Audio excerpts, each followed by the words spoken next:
To Title II of the Code of the Town of Waukesha Ordinances. This is regarding our telephonic communication. Mr. Banske, this is your idea, so I'll let you take it away. What I've provided to the clerk is a draft of revision of an amendment of an ordinance that is currently in place. Looking at section 2-3-9, which establishes a quorum. My attempt with this language was to establish a quorum is 3 members of the 5-member board that were here, present in the company of others, which means physically in body, sitting at wherever the meeting was being facilitated, whether that be here in one of the other conference rooms at Town Hall or another destination. And that's largely with 2-3-9 established. It removes the ability if there are only 2 members that were here present, but the other 3 members were trying to electronically join the meeting. That would not constitute a quorum by town ordinance, which is I'm attempting to separate. It would be a quorum by some state standards, but that an official town meeting would not be called to order based on the absence of that quorum. That's what 2-3-9 did. In 2-3-10, my attempt was to establish a limit as to the use of electronic or telephonic communication into a meeting to be limited to 3 times in an annual cycle. Other restrictions was that the supervisor would have to give notice at noon that day of the meeting or prior to that they were not going to be here in person, so that proper things could be set up and arranged. It also required that the supervisor verify that in writing that they were greater than 50 miles from Town Hall. I did that after talking with Attorney Macy. One of the questions was, well, what would prevent a supervisor who, well, it was snowing outside, I just don't feel like coming to Town Hall, hook me up on the internet. You know, this ability to remote in, I felt a 50-mile radius really gave some restrictions to it, where it wasn't just a casual, hey, I don't feel like driving in kind of thing.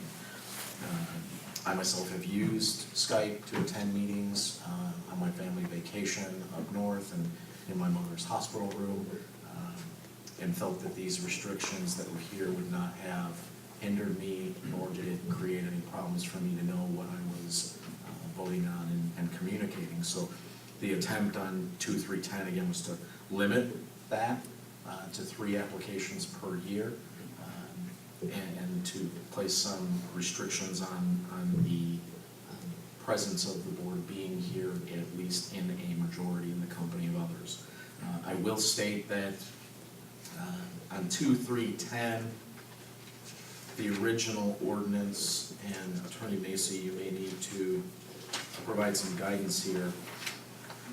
Under the original ordinance, there is a category called absence of town clerk at meeting.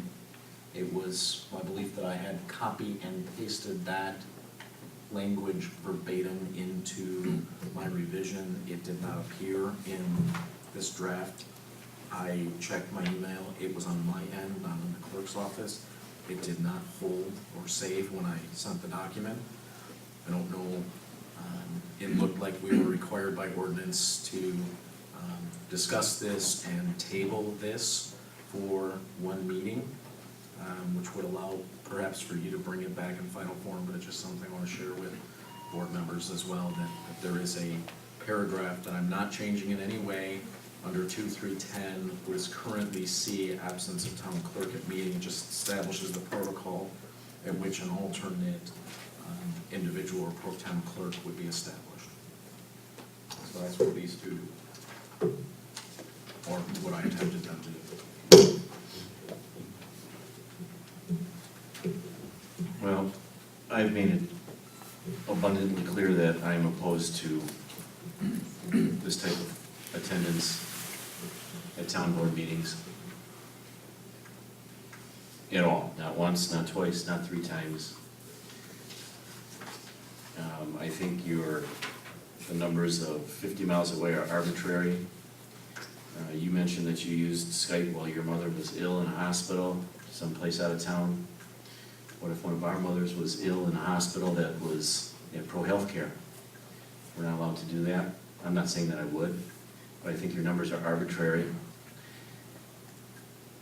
I think it's a bad idea to begin with, and I have a quick question for you, Supervisor Banske. Are you now opposed to having Mr. Laska attend by Skype for a number of months consecutively?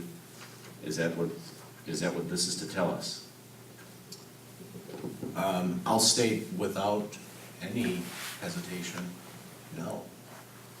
Mr. Laska has performed his duties, I think, very well. He has an outstanding attendance record. I know that the technology has allowed him to be engaged.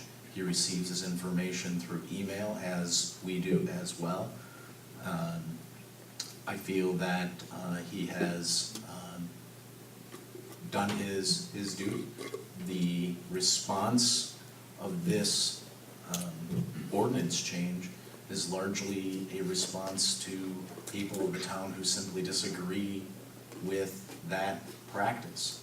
And our jobs are not to simply say, well, because I agree with Mike's ability to do his job, therefore I shouldn't address the concern. I think it's our jobs to say a number of residents have voiced a concern and try to find a middle ground, a mediation point that says, hey, I think there's a value to this tool. Many Fortune 500 companies and businesses use this kind of technology. Many governmental agencies, including the Government Accountability Board here in Wisconsin, use this technology with full voting rights. So I don't have a problem with Mike being gone. However, again, residents have voiced a concern and feel differently. I'm trying to strike a balance between people who agree with me and people who disagree with me, and I think this strikes a balance. Now, I will say that I have never, just to go one step further, I have never had a concern with Mike Laska attending meetings of closed sessions in this type of technology. I think Mike is a man of strong character, and I have utmost trust in him. When you write an ordinance, I don't think you can write an ordinance with one human being in mind. You have to write an ordinance with situation in mind. And the practicality of the situation is anybody who's attending remotely in a closed session could have somebody sitting on the other side of the camera and you would have no idea that they were there. And a closed session is meant to be a confidential conversation. And you cannot guarantee to anybody that that didn't happen. I trust that that didn't happen in Mike, but again, an ordinance doesn't say, Mike Laska. It says, given the situation. So I have forbidden that or prohibited participation in any closed session by any remote means, telephonic or video as well, which takes a harsher approach than what state statutes would allow this to occur. I'm taking that right away. In whole, that can't do it, period. So, then just to be clear, you would, aside from the pressure that you've been getting from town residents who think that are utilizing this is ridiculous, you would allow this to continue. Would that be correct? I think you're trying to campaign up here. No, I said specifically that I personally do not have a problem with the use of technology, and coming into meetings via Skype, I don't believe it creates any hardship on anybody else. I think Mike's perfectly capable of performing as I was when I was on Skype and remote. I'm not succumbing to some almighty pressure. There have been 3 or 4 people who have spoken here at Town Hall. Most recently, Lisa Hudson and I had a very good heart-to-heart conversation about it, and I simply believe that there should be a middle ground on this issue. I think this is good middle ground. Supervisor Fischer? Yeah, Mr. Chairman, if these 2 ordinance revisions are put to a vote tonight in their present form, I will vote against both of them, but for separate reasons. And before I explain those, just a question. I know you mentioned you were in consultation, Joe, with Attorney Macy. Are these your work product or his work product or a combination or what? They are my work product, and the consultation I had with Attorney Macy a few meetings back when you wanted to alter section 236 to prohibit participation with voting rights in full as a flat-out prohibition, even limiting the ability of the supervisor to engage in discussion, not just stripping of voting rights, but stripping of even ability to offer comment.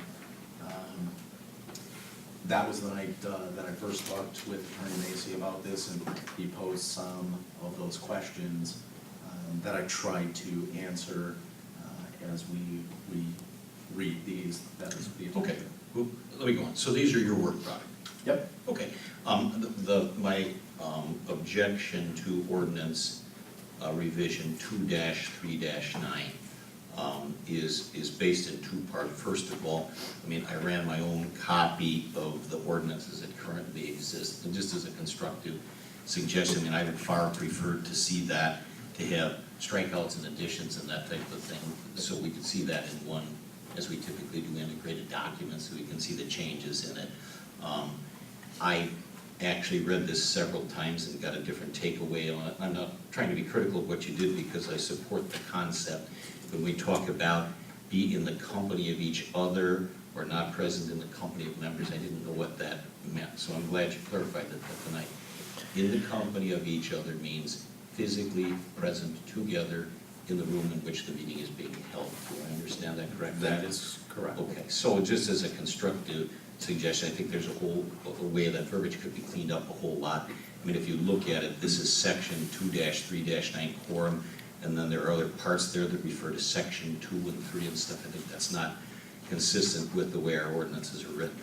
That said, if the purpose of this is to say a quorum can only be established by counting those members of the town board who are physically present in the same location at the same time, I will support that, but I would ask that, I'm gonna call Attorney Macy a good wordsmith if you'll allow that, but if this were to be written so that it doesn't add to the confusion, I will support that, because I don't think that people who are not physically present in the room in which the meeting is being held should be part of the quorum. So I support the concept of that completely, but not in its present form. That said, my reason for not supporting the revisions to 2-3-10 are a little bit different. Again, it applies, I'd like to see the draft of that in a form so that it takes the existing 2-3-10 and the strikeouts and additions and so forth, so we can see how that has changed. But I look at this in a couple of things that are problematic, and you are correct, stated, and I've been very upfront about it. My position is that in order to be able to be counted as a quorum, which we've discussed, in order to participate in discussion, and in order to vote, members need to be physically present to do so. And a couple of the concerns that I've got where I think this gets really complicated, talk about if the town chairperson is determined to be not present, and that's in bold-faced type, meaning not present in the company of a quorum. So I guess that simply means not in the room in which the meeting is being held. Then it goes on to say, and this is part of the language that we have now, the senior member of the town board basically runs the meeting, and it says the obligation is to first call the initial roll call, so I'm assuming then the town chairperson, wherever he or she is, says not present, because that's how you define it on the roll call.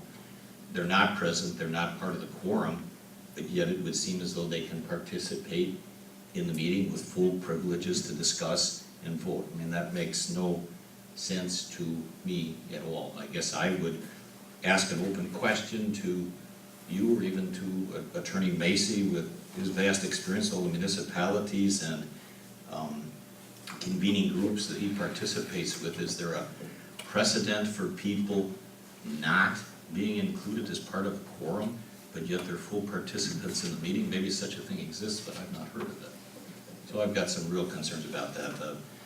When you can jump in on that, I mean, Chairman Marek's concern about the 50-mile thing, again, I find that arbitrary. I have a 92-year-old elderly mother that may be spending some time out at Aurora Healthcare in Oconomowoc.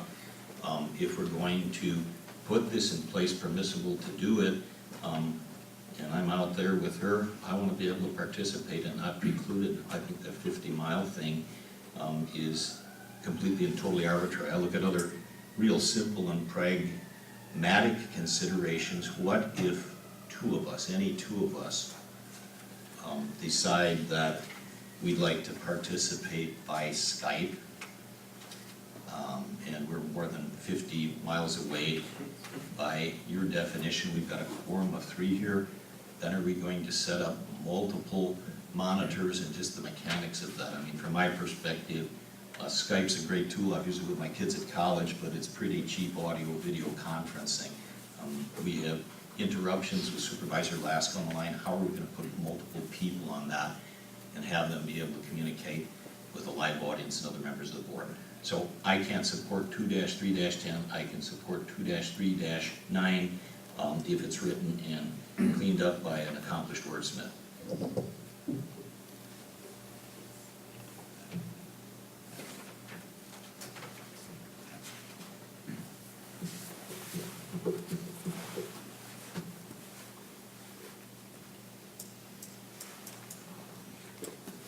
So do you, Brian, would it be, would you declare that you have, and I'm using declare just as when Attorney Macy and I spoke just before the meeting, the question was, could the board come to a consensus in principle about the allowance of a certain number of times? Because certainly there is going to be language, 2-3-9 cannot necessarily conflict with 2-3-10.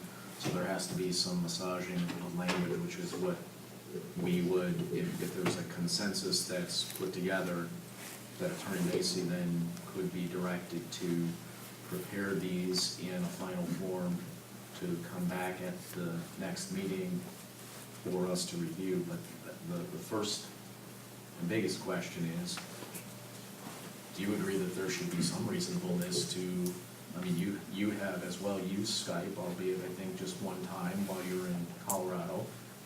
I don't think you were limited in any capacity to do the things you were asked to do by the taxpayer that night. Do you agree that there are situations that could provide for the use of, whether it's telecommunication or video conferencing, for a supervisor to fully participate? I'll answer your question. Yes, I did participate one time. It was during a closed session meeting, and I did not feel as though I could fully participate in the meeting. So that's my answer to your question. No, it was an absolute cheap second to be here to try to interact with the people in the room in that closed session, to try to basically get recognition to speak. For me, it was a big disappointing disaster. So is that a no, you don't have or aren't interested in having any consensus to make an allowance for technology, whether, and keep in mind, this is not, we are not saying that Skype is the end-all be-all. The town of Waukesha recently last year was awarded a grant to provide for better communication with the public, specifically to be geared towards disabled.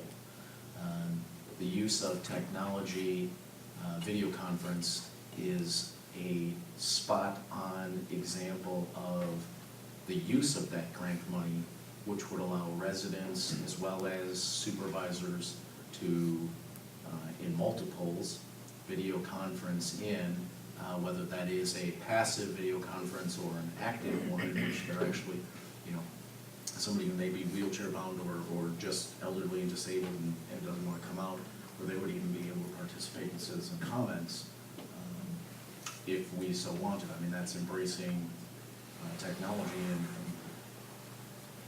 do you have any desire to go down that path? I'm absolutely attuned to embracing technology, okay, but in terms of people who serve on this town board, I think they should be physically present during meetings in order to participate in vote. That's my point of view. I have made dozens of phone calls to municipalities. There is no municipality that I have found that allows its elected officials to participate in setting policy and spending money while not being physically present in a town hall, a village hall, a common council meeting. We are an anomaly. It doesn't exist. And I can't support it, not once, not 3 times, not at all.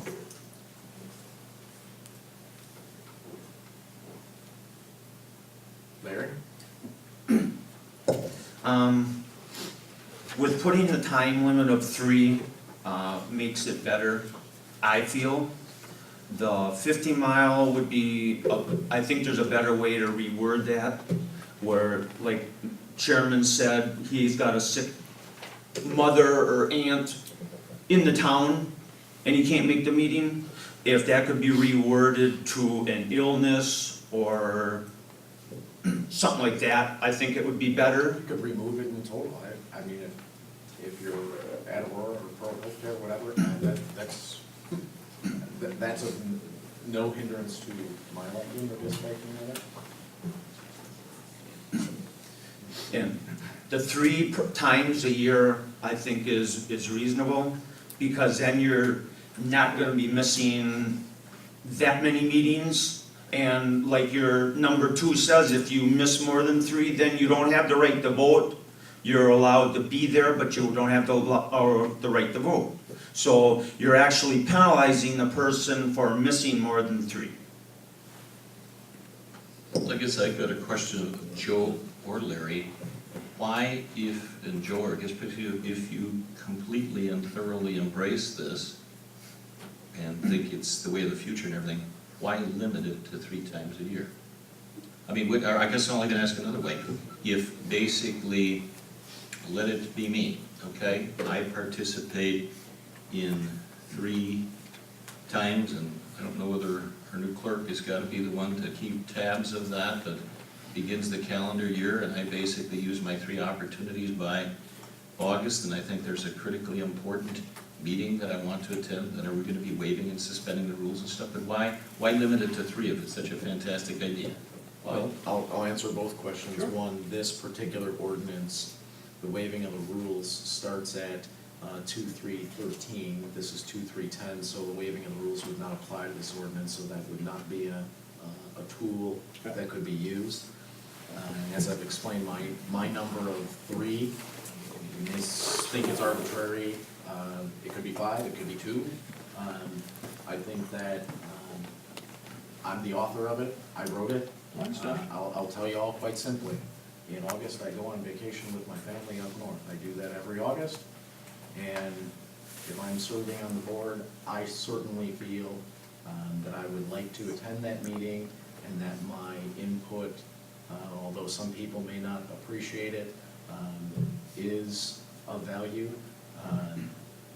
And I don't think the fact that I leave on Friday and I come back on the following Saturday inhibits my knowledge base, so I'd like to continue to be able to do that. And life does happen, whether it is an elderly parent, whether it is an emergency with a child, there are situations that could develop. I used 50 miles because had applying the situation of my mother, had I been within an hour's drive of coming to the meeting, I would have gotten in my car and driven here. Being 3 hours from here was just a difference maker for me because it's a 6-hour round trip, and it was just a difference maker. I'd gladly drive from Madison here to attend that meeting. So I get it, I'm applying my own filter to that for discussion.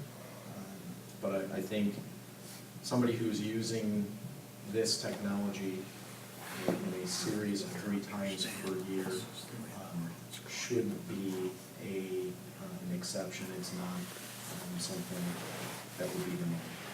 I would see somebody maybe using it once or twice per year in my own position. So Attorney Macy, I don't know if you've gotten some idea of a consensus, or I know you had an opportunity to read the ordinances. I'm sure there are pieces that you like and don't like and think create some necessary conflict potentially between 10 and 9. What do you think? Well, first I'll give you the background. I was sent this and said I really don't have time to work it up in an ordinance form or anything, and so tonight we knew we couldn't vote on it tonight pursuant to your rules anyway, and so it was suggested, and the drafters said fine. He gave it to the clerks to make a stab at putting in an ordinance form. They used a prior ordinance that you had, I was told. So it needs to be put into final ordinance form, and based on these conversations, I would recommend that it be tabled till the next meeting. I would sit down with the drafter, we'd work on these issues. We wanted to make sure before we expended any money, and I told him this, that there would look like there was at least enough votes to pass it, you know. If not, you wouldn't send it to drafting, you know, that's why you bring them here on a concept basis to some extent. So I think the system has worked well. You've had the discussion. We know that there are, what the issues are.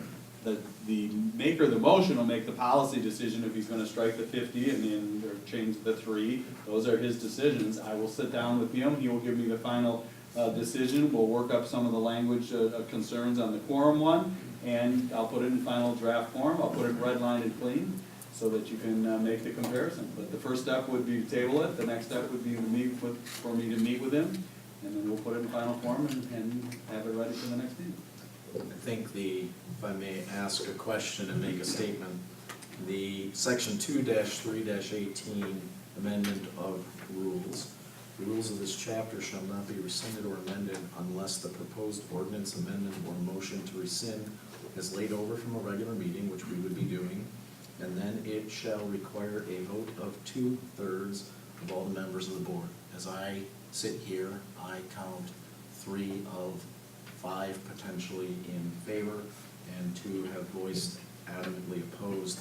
It would be a waste of town taxpayer money for us to try to work this out if there isn't some form of agreement in principle to the allowance. Just call the next item and I guess move on.